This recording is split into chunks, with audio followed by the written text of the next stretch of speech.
Did you know your bones literally break themselves down and rebuild every 7 to 10 years?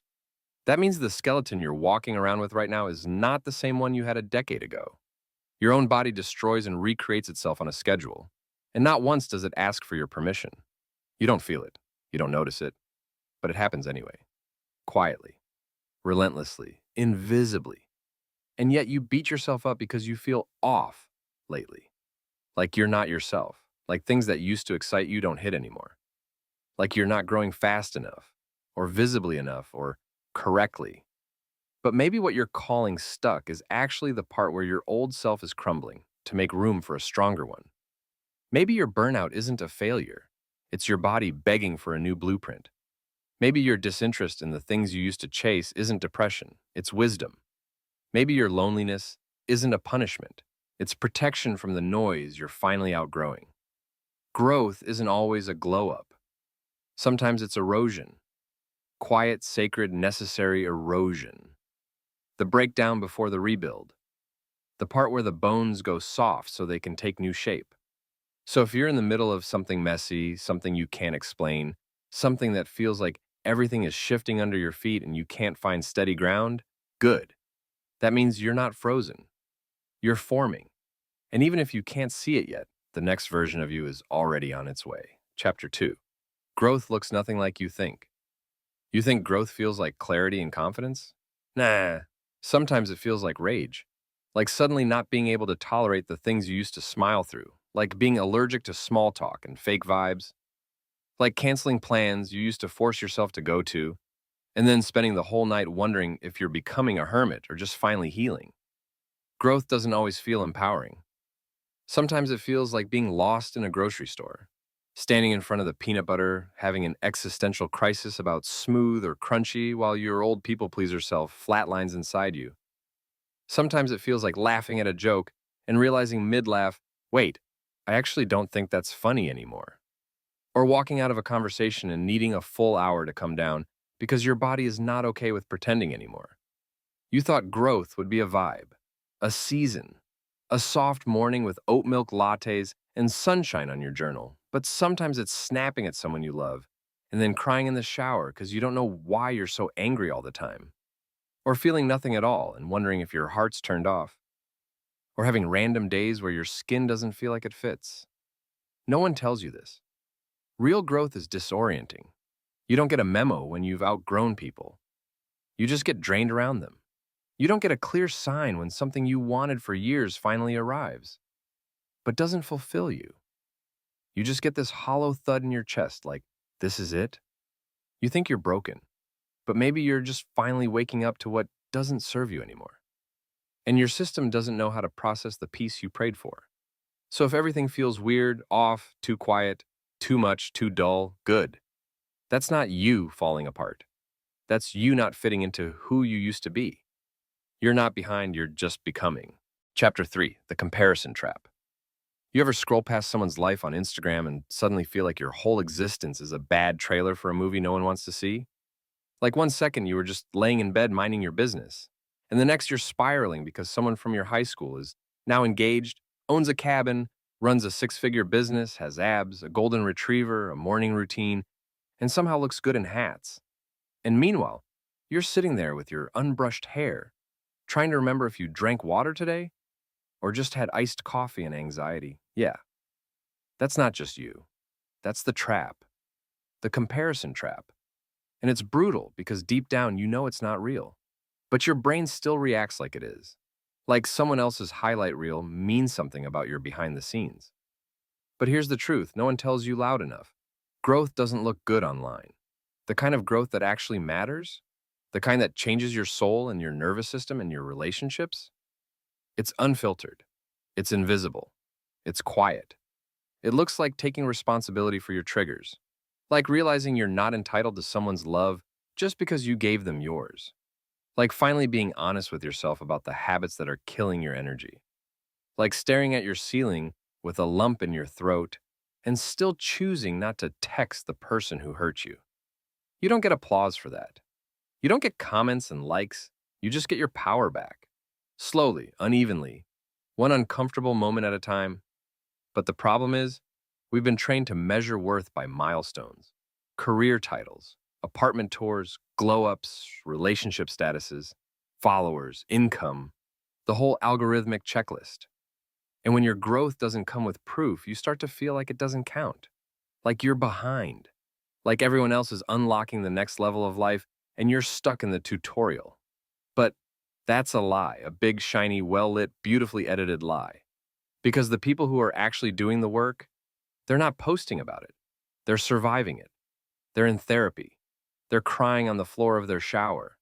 They're waking up every day and choosing not to give up, even though nothing looks different yet. You don't see their growth because it's not loud, it's not aesthetic, it's internal. And so is yours. But comparison is loud. It's always screaming, telling you that your pace is wrong, that your journey is off track, that you're late. But let me ask you this, late for what? Who set this timeline? Who decided that by 25 or 30 or 40 or whatever, you're supposed to have everything figured out and perfectly filtered? You think the universe is checking your age before it hands you your breakthrough? You think your healing is invalid because it doesn't come with a promotion or a partner or a six-pack? You think your pace is slow because your timeline doesn't look like someone else's? That's not slowness. That's customization. Your story is not a mass-produced product. It doesn't follow a launch date. You are not too late. You are exactly on time for the life that actually fits you and not the one you've been pretending to want just to feel caught up.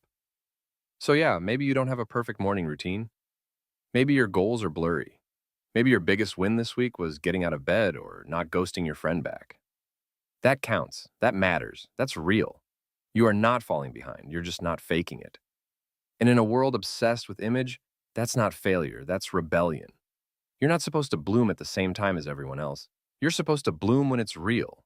And real takes time. Chapter 4, the emotional numbness lie. You ever hit that point where you don't feel sad or happy or even anxious anymore? You just feel blank? Like your emotions have gone on airplane mode and no one left you the password? You're not crying, but you're not living either. You're just existing, floating, scrolling, replying with, haha, that's crazy to conversations you mentally checked out of 20 minutes ago. You call it numb. I call it in between. That empty feeling you're afraid of, that's not you breaking, it's you buffering. That's your system going silent while it rewires.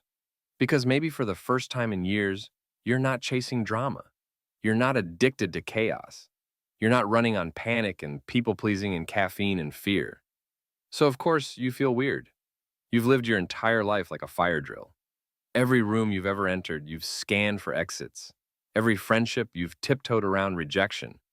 Every day, your brain's been playing defense, and now it's quiet. No alarms, no enemies, just stillness. And your nervous system is sitting there like, hello? What do I do now? You think you're stuck, but maybe you're just not in survival mode anymore. Maybe that silence you hate is peace that doesn't feel safe yet. Maybe your body finally has a break from the screaming, but it doesn't trust the quiet, so it panics in its own stillness. That's not numb. That's healing. It just feels boring because your trauma trained you to find safety in movement, even if that movement was destroying you. You're not lazy, you're not broken. You're not weak for not being inspired right now. You're tired, on a soul level. And you need rest, not the kind where you sleep and wake up still drained, the kind where you stop performing, where you stop trying to feel something all the time just to prove to yourself that you're alive.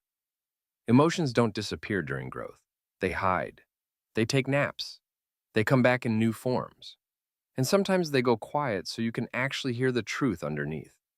And the truth is, you're allowed to be in a season where nothing is blooming yet, where you don't feel magical, where you're not manifesting or healing or glowing. You're just here. And that's not nothing. That's not failure. That's rebooting. And yeah, it's boring. It's uncomfortable. It's definitely not Instagrammable. But it's sacred. Because if you can sit in the nothing without numbing yourself, without chasing the next distraction, without pretending to be okay just to avoid feeling weird, you're not numb. You're powerful. You're grounded. You're making peace with stillness. And that right there is a level of growth most people never reach. Chapter 5, the grocery store meltdown. I once had a full-blown breakdown in the middle of a grocery store because they were out of my favorite cereal. That was it. No real crisis, no tragic news, no warning, just an empty shelf and me standing there like a malfunctioning human robot, trying not to cry in front of the frosted mini wheats. And if you've never had a silent mental collapse in aisle 7 of a Target or a Walmart or a Kroger or wherever shame lives, congratulations, you're emotionally stable, and I'm very happy for you. But if you have, you know exactly what I'm talking about. It's not about the cereal. It's never about the cereal. It's about the thousand invisible things you've been carrying finally crashing at the dumbest possible moment. It's about pretending you're fine for so long that your body picks a completely random Tuesday to say, nope, we're done. It's about trying to hold your life together with sarcasm and caffeine and pretending you don't care until you're staring at an empty shelf and realize you are the empty shelf. And I know it sounds dramatic, but that moment broke something open in me because it was the first time I realized that growth doesn't always look like strength. Sometimes it looks like breaking down over cereal and letting yourself, not powering through, not pushing it down, not fake smiling and saying, I'm just tired. Real growth was letting that version of me crack because that version of me was built to survive, not thrive. That version was polite. She said yes when she wanted to scream. She kept the peace while her own heart was on fire. She laughed at jokes that made her soul shrink. She called it loyalty when it was really self-abandonment. And that girl had served her purpose. She got me through some dark-ish tea, but she couldn't take me any further. So yeah, I cried in public over cereal. But that wasn't a breakdown. That was a breakthrough. That was the moment I stopped shaming myself for not being strong and started honoring the part of me that was exhausted from pretending. And I'm telling you this because you might be there right now. You might be holding it all together with duct tape and dry shampoo and I'm fine on loop. You might feel like one wrong look, one canceled plan, one dumb inconvenience could tip you over the edge. And if that happens, if you find yourself crying in the car or zoning out in a meeting or staring at your phone like it personally betrayed you, breathe. You're not crazy, you're not weak, you're just full and your body is doing the only thing it knows how to do when you won't give it permission to fall apart in private. It makes you fall apart in public. Not to embarrass you, but to free you. So let it. Let the shelf break. Let the tears come. Let that old version of you shatter. Because I promise, underneath all that pretending, all that perfection, all that armor, you're becoming someone softer, stronger, and finally real. Chapter 6, Signs You Missed Because They Weren't Loud. You keep waiting for some giant sign that you're growing, some cosmic green light, some spiritual thumbs up, some stranger in a coffee shop to walk up and say, excuse me, I just wanted to let you know your self-awareness is incredible and your healing journey is really inspiring. Yeah, no, that's not how this works. The real signs, they're quiet. They don't clap. They don't sparkle. They show up in moments so small, you didn't even know to celebrate them. Like when someone triggers you and you don't spiral, you just breathe. Like when you catch yourself mid-overthinking and gently say, not today. Like when you hear that voice in your head say you're not good enough and for the first time, you don't believe it. Or when you text someone back the next day without apologizing for being a human being with a life and boundaries and a need for rest. That's growth. That's evolution. That's sacred. But because it doesn't look like fireworks, you call it nothing. You ignore it. You forget that the most powerful shifts happen without an audience. Like when you stop reaching out to people who drain you and they don't even notice, but you feel lighter. Like when you finally say no and don't write a paragraph of excuses after. Like when you make a decision that disappoints everyone but keeps you at peace. No one cheers for that. But it matters. You've become someone who listens before reacting, who pauses instead of proving, who notices the red flags and doesn't tie a cape around them anymore. You've outgrown certain conversations, certain coping mechanisms, certain identities you clung to because they made you feel safe. And you did it without screaming about it online. You did it without making it your whole personality. You just grew quietly, reluctantly, courageously, in the cracks, in the silence, in the middle of Tuesday afternoon breakdowns and Sunday night loneliness. And I know it doesn't feel like enough because no one gave you a certificate. No one posted your progress. No one saw you gently choosing yourself in the moments where you used to fall apart. But I see it. And somewhere deep down, you do too. You're not who you were. And maybe you're not yet who you want to be. But that in-between version, the one still stumbling, still doubting, still showing up anyway, that version is magic. That version is becoming. That version is proof that you've been growing this whole damn time. You just weren't loud about it. Chapter 7, The Real Reason You're Still Here. You ever stop and think about how many times you almost gave up? Like not just said it dramatically in the group chat, but really almost quit? Gave up on yourself, on healing, on trying, on people, on the point of waking up and doing it all over again. But you didn't. You didn't, and that means something. It means you're not weak. It means you have a spine made of something most people will never understand. It means there's a part of you, maybe buried, maybe bruised, maybe barely whispering, that refuses to die. And no one claps for that. No one gives you a trophy for surviving another mental spiral or dragging your body out of bed when your soul feels like it weighs 300 pounds. But that part of you, the one that still shows up even when you have no idea why, that's your fire. That's your soul saying, I'm not done yet. And I know some days you don't feel like anything is working. I know some days you think, if this is growth, why does it hurt so much? But you're still here, with your scars, with your doubts, with your rage and your softness and your terrifying self-awareness. And that matters. You being here matters, because you weren't supposed to make it this far. Not with everything you've been through, not with the way life tried to break you before you even had language for pain. And yet, here you are, still breathing, still loving, still trying to figure it out, even if your version of trying is just not quitting today. And that's enough. That's enough. You don't need to have it all together. You don't need to be in your healed era. You don't need to be thriving or rising or posting aesthetic reels of your progress. You just need to keep going. Not for them, not for a finish line, not to prove anything, but because something inside you is still betting on a version of your life that you haven't seen yet.